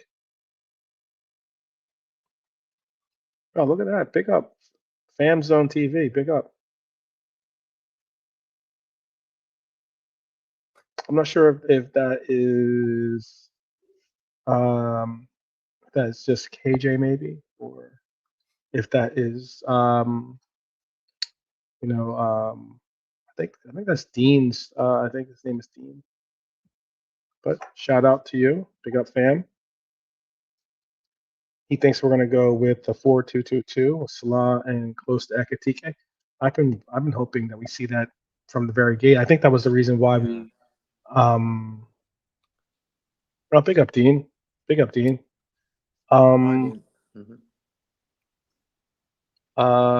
I've been wanting to see that too. I don't know if Dean agrees with that or not, but I've been wanting to see us stick with the 4-2-2. Yeah, I want to see that against City because we're away from home. I'd like to see Salah playing a bit narrower with Ekatike, and then we'd have Wirtz, obviously like McAllister and Gravenberch as a four-man midfield. And, at various points in the game, it can shift and change around a bit to try and get some sort of advantage and some sort of foothold in the game. But I think that would be a sensible way to go about the City game and probably the Palace game. Going with a 4-3-3 is a bit bold for me in both games because we're away from home against very talented opposition. A 4-3-3 only works for me when you put your foot down. 4th, 5th gear football. 3rd, 4th, 5th gear football. As soon as you play the 1st, 2nd gear football in a 4-3-3, what happens? A lot of spaces open up for the opposition to walk straight through us. Hence why the 4-4-2 is a bit more better for us in that way, where if we're going to play that 1st gear, 2nd gear football, it's more close-knit. So the gaps ain't as big. And then what you'll do is, I've seen Salah when he played against Galatasaray in the 4-4-2, he was on the left side of the box and the ball was on his left foot. It was just amazing to see. I was like, fucking hell. For years, I've been wanting to see him in the box with his left foot on the left side, see what he's like there. So that could be a good thing. And then he didn't have to do all that running, up and down the line and this, that, and the other. Why? Because you'll have someone, maybe Salah or someone covering that. And that will give Salah more time. Because since he's been in that sort of positions of just playing in the box, he's more likely to score now. He scored a few goals now, you know what I mean? So, yeah. I just want him to win a cup before he leaves. Champions League, man, for Salah. Ooh, he deserves it.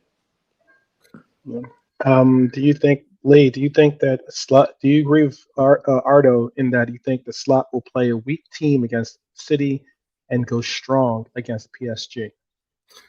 It could happen, but I think he knows he'd face a massive backlash if he did that, because it's no way to prepare for the Paris game, really. If we played a weakened team, we'd more than likely get a good hide, and we'd have a few goals put in our net, and also we'd be outplayed, in a very visible, embarrassing way. So I don't think he can afford to do it, even if he wanted to.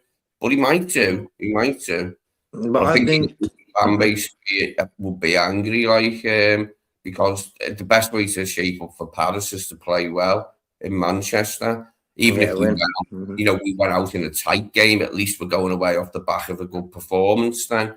But if we get embarrassed, then we'd be going into the Paris game off the back of that. I agree. Yeah, go ahead. Not just like the Barnsley game, the first round, in the 3rd round. Look at that lineup there, bro. And that was, for me, a big sign of what we're going to get in the FA Cup this season. Because if he weren't going to take the FA Cup serious because of like he didn't last season, really, and he got the backlash from that, and he felt it, hence why he went strong against Barnsley, Brighton, and he'll go strong against City. He's going to. I reckon he wants to win it. Weird, but yeah. I think I agree with you on the take that I could see us going strong against City. It'll be an augmented team. I think you'll see maybe like Curtis Jones start, or someone that is on the cusp of starting but isn't a normal starter.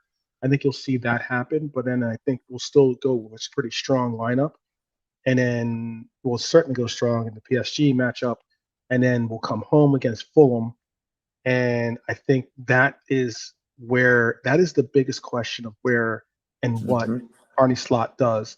Because I know that the same happened when we played Southampton the last year we played PSG, and he rotated, but he rotated not as heavily or not as thoroughly as a lot of us would have hoped that he would have done.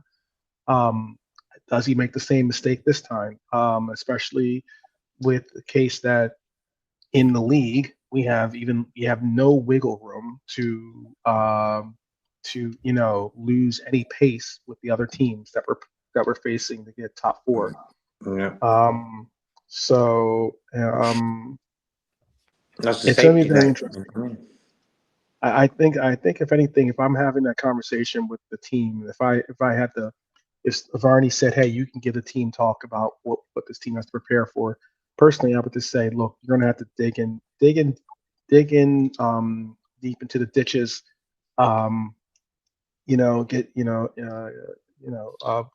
You're going to play. There's going to be a lot of football that's going to be played in the next 2 weeks. It's somewhat why seeing what Arteta did is reprehensible and frustrating. And what I mean by that is Arteta, having his players basically find like injuries. Like I don't think is the amount of players that were injured for all of a sudden when international play came up is kind of a a bit of a red flag. Well, Fergie was a master of that, of inventing injuries to keep his best players, from going away on international duty. Some of them went along with it and were happy to do it. Ryan Giggs, stand up, but Roy Keane wasn't as happy to do it, and neither were others. But it is a bit of a with Arteta. But he's like a dog with a bone this season, mate. He's focused, and I've got to give him that. Like, I'm a fan of the way he's been really like dogged, and he's just like carried on going until he gets it. The Premier League title, the way he's gone about it, like you said, a bit reprehensible at times. Excellent word. The dull football, the defensive, the set pieces, and that. But at the end of the day, winning football is winning football, and that's what theirs has been so far this season, as far as the league is concerned. I couldn't believe that the Champions League draw worked out so favourably. For them to only be playing Sporting Lisbon in the quarter-final is insane. But I did mention last week that Sporting knocked Arteta's Arsenal out of the Europa League a few seasons ago. I've got that, but there's no way I could see this Sporting team, although it hasn't changed that much from the one that did knock Arsenal out. It's the Arsenal team that's changed since 3 years ago. I don't see that happening again. I mean, all they're going to run into is like Barca, say, in the semi-final, who's like a club that's won it before numerous times. Everyone's in our side of the draw. Real Madrid, Bayern Munich, and we've got the holders, PSG, on our side. Crazy. Yeah, man. We've got the big dogs on our side. Let me talk about another story then, that is an important story, because this player ended up getting in front of the camera and was very frank with his comments, because Ibu came out and addressed the situation directly. I want to read the full transcript of what he said, because I know context matters, at least it does on this channel. So basically what he said was, we can say many things because we were champions last season. Um, People will talk about new players and everything that happened. We lost players at the start of the season, but what people have to understand is before we won the league, we built a team. We didn't just become champions instantly. That's part of success. Now we bring in new players. Of course, that won't perform. Of course, they won't perform from the first game. We have to be relaxed. This is part of the process. We will adapt. We will work together, understand each other, and with time, we will win trophies again. When we win again, whether it's the league or the Champions League, people will forget the bad seasons. 2 years before winning the league, we were in Europa League, but no one talks about that anymore. This is because this is part of success. We have amazing fans. We have to stay together, and success will come. Maybe this season, maybe in the future. I'm hoping that the City and PSG games help us raise our game because we played well against Arsenal twice this season, one victory, one draw, and we've probably had our best games against some of the better sides, like because we struggled against the lower teams and the mid teams. And so I hope we raise our game, which I'm expecting us to do. If we don't raise our game, then we're in trouble. We better bloody hard raise our game in Manchester and in Paris. Because I want the Anfield to still have some meaning after we go to Paris. That could be a dead rubber, essentially, by the time we get to Anfield, if we lose heavily enough. If we lose 3-0 there, I don't think we'll be coming back to Anfield and scoring 4 without reply. So, you know what I mean? I want that game to still have some meaning by the time it arrives. I understand what he's saying. Do you want to give us a shout to what you have a comment, or I'll put it this way, JK: is this season underachievement, or is it natural regression as he's stating?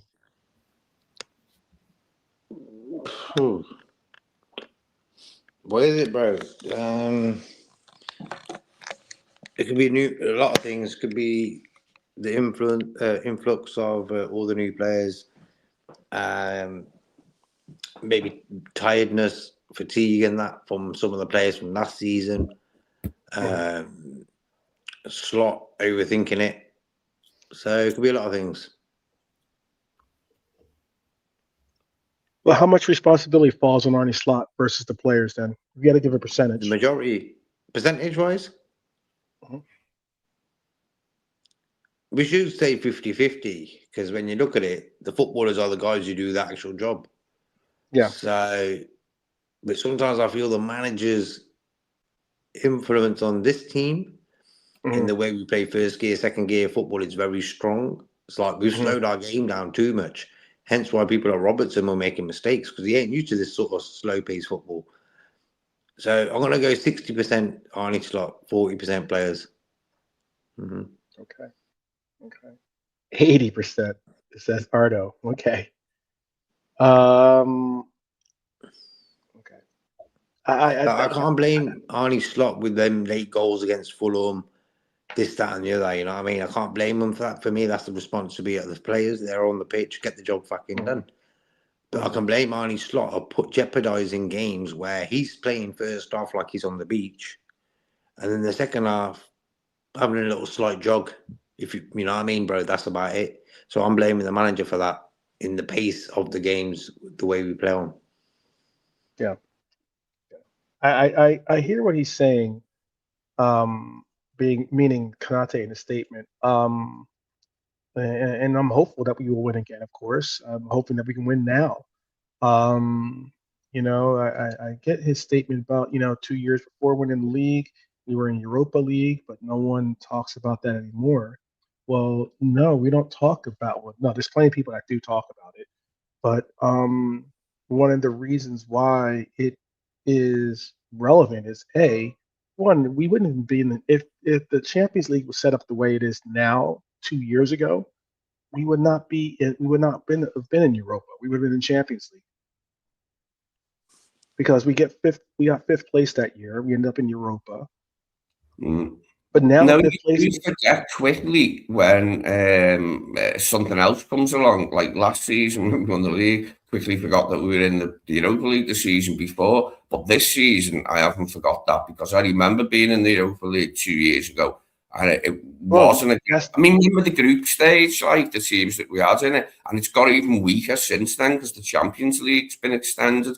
What they've done there, they've got two major competitions and they've denigrated the second one to such an extent and watered it down that it's barely worth even having it anymore. It might as well just be the Champions League on its own and extend it further because that competition has virtually zero value anymore. But that's the thing about it is that, like, you say what you will about us being in Europa, and I know there are content creators out there that have, really put Klopp to the sword for us getting into Europa that year. Yet I'm trying to say that if all things were equal, it would be the case that fifth place gets you Champions League now, as opposed to before. Europa, in the year that we went into Europa and got knocked out by the eventual champions of Europa, because Atalanta beat Leverkusen in the final, and obviously Atalanta beat us, but that was still Europa where Champions League teams dropped down into Europa. Exactly. Doesn't So happen now. as much as you talk about, oh well, Europa back then, Europa was, just as I'm green with Lee, it was still a relevant tournament to the extent of, or the level that we can appreciate it for.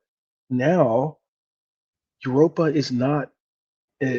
Europa is nothing that is worthy of getting involved with, considering that now top five make it, and it's not even, it's none of the teams from Champions League get dropped down to it. You're just facing off against teams that were sixth place, fifth place in their leagues. No, it was pretty much the final nail in the coffin now that no Champions League. I was never a big fan of the fact that they did that, but it helped to keep the Europa League, because there was quite a few dropping out into it. It helped to give the Europa League, some bigger names in it in the later stages. And, I can see good and bad in that, but what they've done now is they've just made the Europa League so weak that you wonder why they bother keeping it going. I mean, they did away with the Cup Winners' Cup in the late 90s and then made the UEFA Cup into the Europa League. But I never thought that needed doing anyway, that we needed the Europa League just because there was a Champions League. They should have kept it a straight knockout competition. Yeah, I'm just trying to say, look, as much as it's a positive statement, fans unfortunately live in the now. And if you think that fans aren't going to hold you accountable for going from champions of England to struggling to make a a larger field of a Champions League, or they're definitely going to remember that. I mean, right now we have the same. I said that we weren't as bad as that Chelsea team, and placement wise, so far we still have an opportunity to not finish the season in the same place as Chelsea did in the year after they did. However, one thing we have in common now with Chelsea is that we have 10 losses on our record, and we still have games to go. So that's something that is abhorrent and horrible to connect to the club. Absolutely horrible. All right, let me rifle through some of these this last topic that I have, so we can try to get close to making it. We're going to probably go a little bit over 2 hours, but we'll try to get close to 2 hours on the books. Because there was an interview with Barnesy. He did an interview and he answered a bunch of different questions. There was some very interesting takes that he provided. Spoke about Trent Alexander-Arnold, and the identity conflict basically that he's going through. It was really interesting to his perspective. Um, he spoke about how at Liverpool, Trent was the system. With England, he is a role player. You know, heck, with Real Madrid, I don't know what he is. Is he? He's not. I don't think he's a super sub. He's a squad player. Um, I guess, right? And this is for a team that doesn't even, and it's not like he's going up against their number one right back. That's just the identity on the team. Um, it's wild that Trent Alexander-Arnold is no longer the primary creator. That the focal point. He's not the focal point of progression now. He's become a traditional right back, a complementary piece in either whether it if he has the opportunity to play for England or especially at Real Madrid, he is a complementary piece. And that is somewhat strange to see for a player that was the system, that was the creator of your offense. Yeah, he's never going to find another coach like Klopp, where he was so important to the manager, especially not at Real Madrid. You know what I mean? But like, I watched it was a brief interview with him. I think it was like about 10 days ago. I watched it, and he was talking about like settling in, and he seemed happy. You know, he's had some action in that, and he seemed happy. He said, you know, he feels more comfortable there now, etc. And he seemed okay about it. Like, accept because you've got to accept like a big part role at Real Madrid if you want to No, stay there, and you know just that's because you're not weird. in the team players will do anything to stay there. Like, and Mm, at least he's had some. I think that's weird. I think that's weird to me. That's my point. I think it's weird for a player that's won everything in football, minus the World Cup. You know, he's won pretty much everything.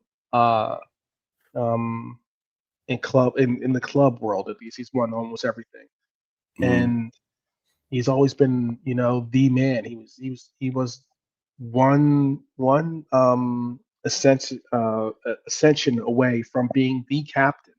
He was the vice captain of his boyhood club. I mean, like, for you to say you at his age, not at 32 or 31 or something along those lines, but for him to say at his age and his development of his career that he's now a squad player and that he's at peace with it is troubling to me. That doesn't sound like the Trent that I would expect to see or hear.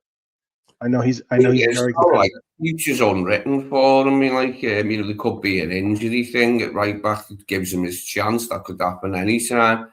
Could happen next season, might not. But you know, he's always got to be ready to come in and play a part. From what I've heard, he hasn't been too bad when he's actually played. You know, he's been alright when he's played.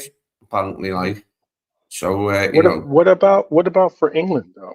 What do you think his thoughts about not making England? Did you hear that? well, there's no change there for Trent. It was ever thus as far as England and international recognition goes. I'd give up on that if I was him. It did used to miff me years ago, you know, like back in the early Klopp days, like, I mean, like when we were winning, like, you know, 18, 19, 20, 20. I was like, why ain't he getting no action? But he never come close to it under Southgate. Southgate just wanted a different type of fullback. So there's no change there, not getting international recognition. And I wouldn't care about it by this stage if I was him. I would have at one point, but by now, I wouldn't care Hmm, about it. okay. Okay. There is Barnesy spoke about Salah and the legacy and the real question basically of like timing. He talked about replacing Salah, and he said this is at least Barnes' take. Um, he said that it's maybe the wrong question because you don't replace Salah, you evolve beyond him, and he was basically making a point that we don't need another 400,000 pound a week superstar.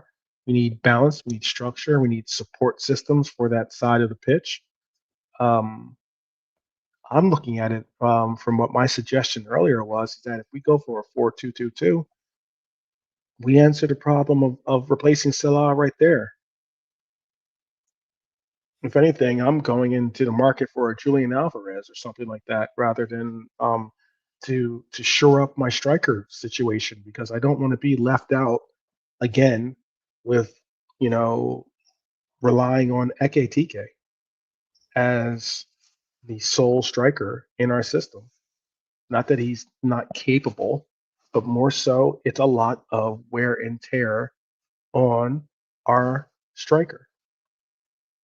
He's actually being healthy. I get that, but there's still, if you play a two-striker system, you're basically like you're playing both your starter and your virtual backup together.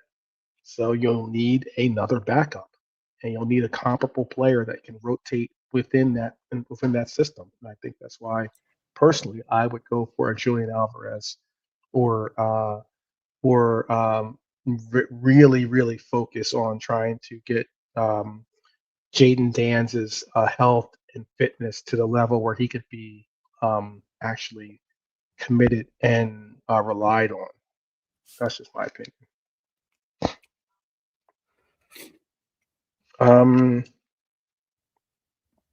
The PSG comparison insight was also proposed. He talked about how with PSG they don't rely on superstars.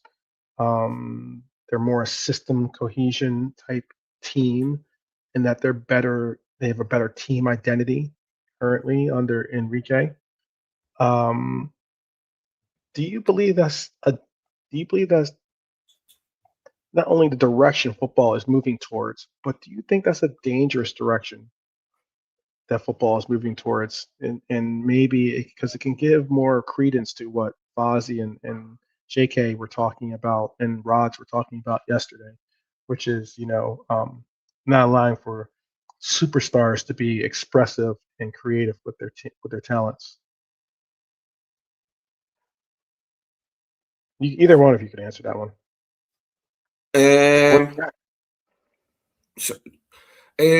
Just run it by me again, the whole, just like briefly. Basically, so for instance, Holland is, I think, a incredible striker talent. But with Pep Guardiola, he tends to clamp down on his expressiveness. He doesn't allow for Holland to just be have free will on the pitch. Yeah. And what I'm asking is, the direction of modern football is moving towards what you're seeing at PSG, which is less superstar reliance and more system cohesion. Do you think that is a dangerous step for football, or do you think that it's just a matter of just the way football is? Yeah, it's something we just have to accept. Pep's system is quite rigid, like in the way that Haaland has to do what he's told, doesn't he? Like, and work for the team rather than himself. The PSG thing about that is a very cohesive. It's got lots of great individual players in it, but they do gel together well. It's just something you got to accept, I suppose. Like, if that's what to be part of a great manager's team, you might have to curb some of your natural instincts to do other things. You just got to get it right when a manager gets it right, which Pep has most of the time. Like, but I'm hoping the football doesn't move towards that type of scenario where really skillful players are less able to show what they can do. But it has gone a little bit like that, hasn't it? Like in certain areas like of the game. I just hope that it isn't a trend that continues, and then takes us somewhere we don't want to go. When football is less appealing. Yeah, it is a big question of what football is going to become if it's going to allow for these superstars to truly bloom and blossom. It's a real question. We made it to the 2-hour mark. We had some really cool guests that I saw in the chat. People that some names I haven't seen before. So shout out to Barry White. Shout out to Spirit of Barry LFC. Barry who? Barry White. Barry who? Yeah, exactly. Shout out to Famzone TV. M. Tarmizi, obviously John Wick in the house, Red Armchair supporter.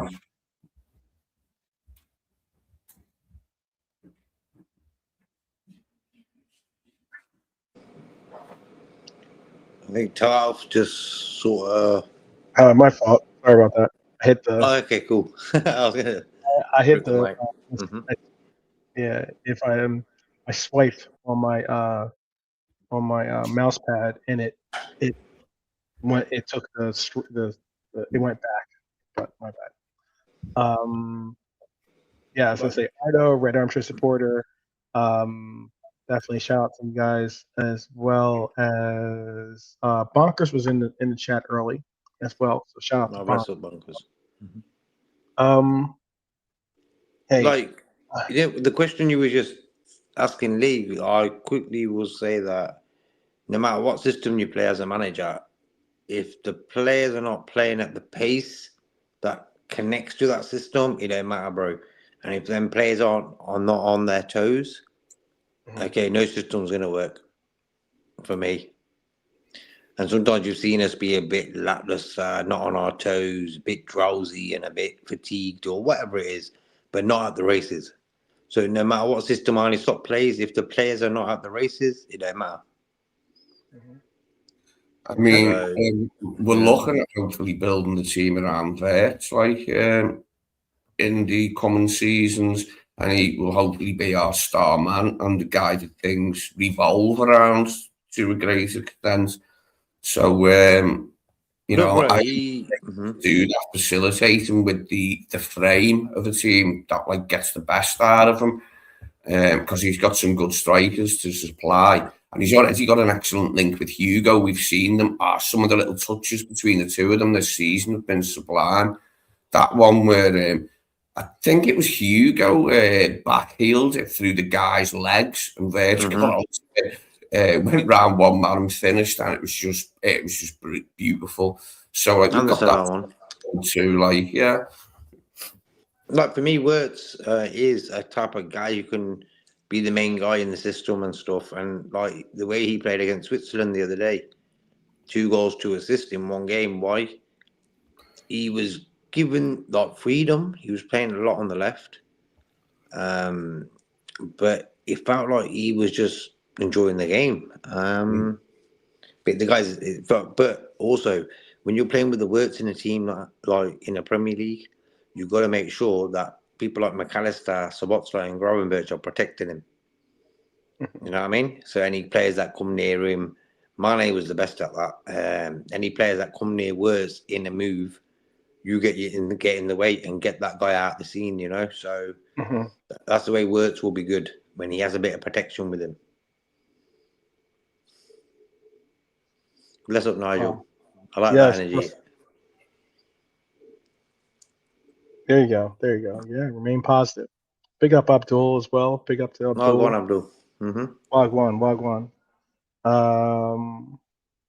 Yeah, you guys are just in time. I know that we're about to end the show, but what I was going to say is I was going to do just one moment of Red Zen, but Lee has encouraged me to do a double dose of Red Zen for you today. Double dose. Yes, I was rather insistent that we see both videos, since both videos are very funny. There you go. Do you want to see Liverpool first or non-Liverpool first? Which is the want to say? I say we go Liverpool first. Yeah, Liverpool first. Always. I think we should finish it off with Liverpool. Okay. I'm open to suggestion. Open to suggestion. Okay. Up to you. Let me load up the sound here again. I forgot that because I got knocked out of the studio. I have to redo it again. But I was going to say, big up to our Spurs brethren out there. They've been going through a lot. I saw that they also not going through a lot. But they were going through you know, interactions between each other that's just not fun at all. They just saw their manager leave. I don't know if he left or if he was fired, but all the same, he left after getting 1 point out of 9, I think, or something like that, right? In his tenure in the Premier League. And now they've gotten the here we go saying that Roberto De Zerbi is going to be their coach. He's going to sign a 5-year deal with them. It's kind of wild because in the past 3 teams that he's been the coach of, he's stayed no longer than a year and a half for all 3 teams. So, 5-year deal, De Zerbi, very, very, optimistic. But there is this sense of what I think they showed. They basically showed what Tottenham. By what Tottenham doing this with their manager is, and it's just this. So this is basically, I think, the signing of Roberto De Zerbi, I guess, going to. I'll share it with you. So,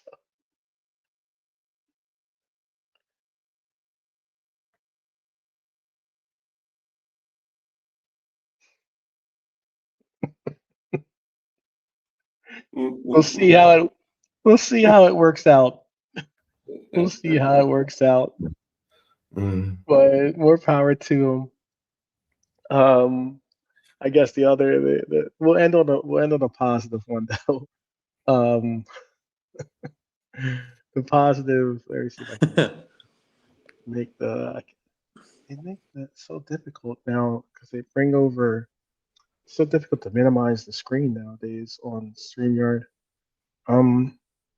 This one is one that's closer to the heart. Let me get back to the screen. This one's a little bit closer to all of our hearts, though. This one is basically what I think is the essence of what I would like to see from my coach. This is definitely, in my mind, my heart, still, it will always be my favorite gaffer. But I'll leave you with this as your little bit of resin. Here we go. This is kind of cool.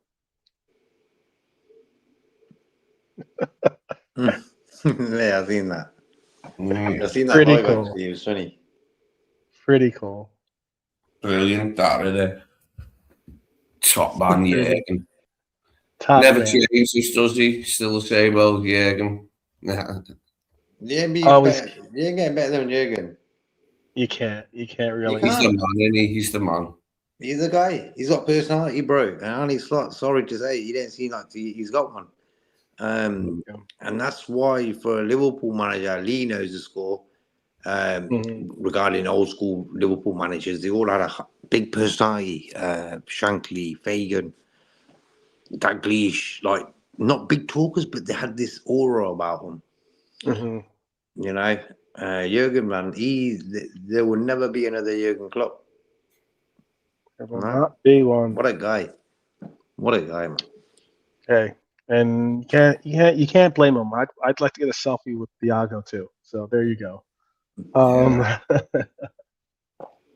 all right, we'll be back tomorrow. I'll have a again. I'm still trying to reach out to Zabiri to be a part of the show for the spreadsheet show.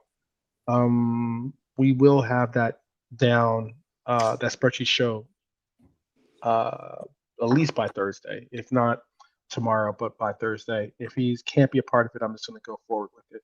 So hopefully he can, since he was the one that suggested it. So I hope everyone is doing well. I hope that everyone continues to do well with their day or their evening. JK, would you like to say anything to the people before we bounce out? Yep. Thanks to all the chat. Top lads. Nice one, Lee. Nice one, 12. The Liverpool match is in about 3 days' time. It's going to come quick. Yeah, it is. It is. How about for you, Lee? I got everyone who's been in the chat tonight and still here listening. Thanks to everyone who's been in. And hopefully we get a good result in Manchester. Mission to Manchester, part 20. We're always bloody going there in hope, aren't we? Yeah, let's hope we get something this time. And let's hope we aren't screwed out of an equaliser this time, like we were when we went in the league with Virgil's header, which took forever for them to rule out. It gave City a massive boost in that game because it took ages and then it was eventually ruled out. They got such a boost from that. And then we weren't able to hold on to them, sort of thing. But yeah, hopefully this time we get treated better by the ref. And the thing is, 3 of their guys, O'Reilly, Gahey, and Donnarumma, all lost today. So their back line got a bit done up. So maybe that's a bit of a good initiative for us. Yeah. A little bit of a blessing. Yeah. You don't root for anyone's injuries, but I mean, maybe. Never. No. Maybe. All right, people. I've got to watch my U.S. men's national team and see what they do against this Portugal team, the Portugal team today. So we'll see what they end up having go down. Potch has got a bunch to work out. He's got a bunch to work out for this team. So until tomorrow. A few of the countries have come over, like France have been in America this week as well, yeah. So a few teams have come over to America to play. Portugal are playing in America, yeah. Yeah, it should be a good one. Should be a good one. People, enjoy the rest of your evening. We'll see you tomorrow. Shout out to everyone that joined us today. If you're watching on the replay, please do hit that like and drop a comment just to say what's good. If the guys can stick around so I can tell you about tomorrow, it'd be good. But other than that, take care, up the Reds, and we'll see you tomorrow.